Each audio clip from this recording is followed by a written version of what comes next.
Welcome into the TUFF League TV studios. I'm your host, Ballin' Steven Dahlen, and this is TUFF Total Access.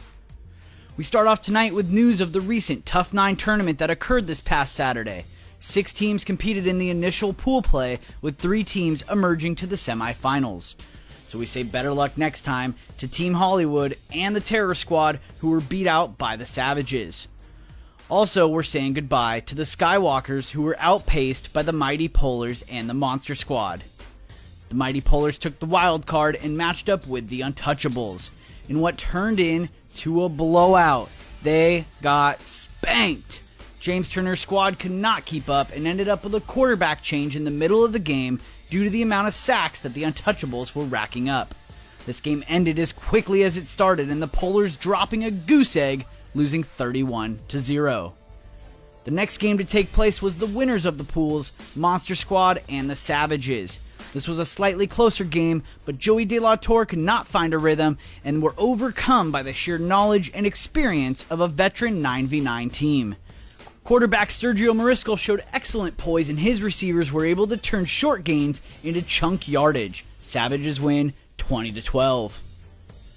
So this brings us to the championship game, Savages versus Untouchables. A storied rivalry in 9v9 format, this game was the one to watch. This game was a chess match from start to finish. Both Mariscal and Purdy were unable to find a groove in the first half, with defenses playing a major role. Second half was a different story, and with 2 minutes left, Jake Purdy found his team up 19-13. Levante Fullwood and the defense would end up holding the Savages to 0 yards on 2 different attempts from the 3-yard line to win the game. The Untouchables go back-to-back and are flying high with momentum going into the January TUFF 9 regular season. Trust and believe we are on the edge of our seat, waiting to see the action unfold when TUFF 9 officially becomes its own regular season. The competition is only going to heat up when these teams start to become familiar with one another on a week-to-week basis. In other news out of Mid-City Division, with credit to our correspondent and Mid-City manager Timmy Jacobs, the Tide have officially decided to take this season off. Scheduling conflicts have restricted the entire team from being available, so with a massive talent dump into the free agency, the entire Titan division is being shaken up. Beginning with a team that was on the verge of the TUFF Cup themselves, the Ducks, they will acquire Chase Savage and Tommy Cross of the Tide. Cross adds to an already deep wide receiver core, not to mention pairing Savage with Wences Rivas could give us the most intriguing and possibly most dominant pass rush in TUFF League history. Look out, Hunter Garner, the Ducks are flying high and just might be in the shape of a V. Some other free agent news is that Antonio Bray has succeeded in wooing Chris Scarlotta for his new team.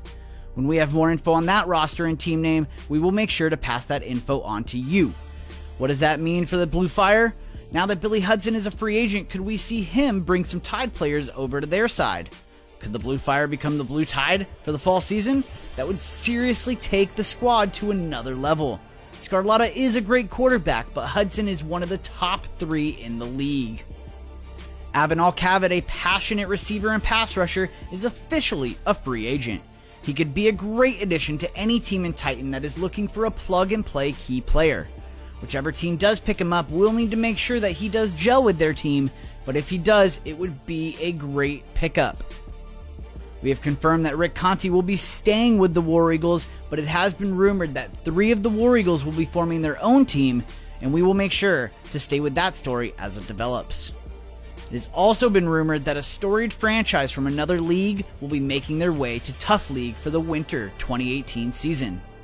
They are the Dream Team, and the Tide's own King James Calhoun, the Human Highlight Lester Thomas, and Darius Walters are all members of said team. If this is truly the case, then the Tide may be very well done for good. Some news out of the Van Nuys Conference, the Polars have bolstered their pass rush by adding former Goonies great Tim the Toolman Taylor. Taylor was injured this past season and hopes to get back to his Rusher of the Season title with his new team. We have also been informed that Jason Overstreet has officially ended his stint with the Aztecs. He is on path to become the next big target for star Spartan quarterback Omar Placentia of the Park Bums.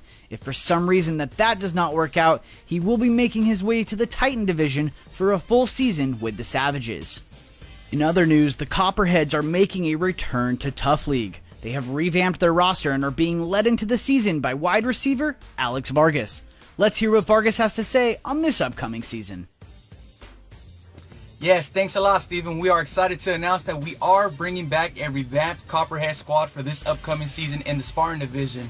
We are looking forward to hitting the field every Sunday, bringing our A-game week in and week out, letting the league know that the Copperheads are back.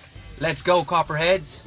Thank you for that, Alex. We look forward to seeing you this upcoming season. We have one more free agent to speak of tonight, Ryan Stitz. He is a veteran of TUFF League and is coming back after taking a season to rest up. He is back and ready to play for a Titan team. He is a rusher and cornerback on the defensive side of the ball and a wide receiver on offense. He can be a plug-and-play player for any team looking for some depth. He has previously played on the Ball Bearers, the Venom, the Marshalls, and the Pioneers. We have breaking news tonight as we have just learned that Phantom star wide receiver Derek Wallace will be moving over to the Savages to play with Sergio Mariscal. He is a huge upgrade for the Savages wide receiver core and could lead them to the TUFF Cup. On the other side of this transaction, however, the Phantoms have now lost Wallace and Wynn, and we're hoping that they don't lose too many other W's come the regular season.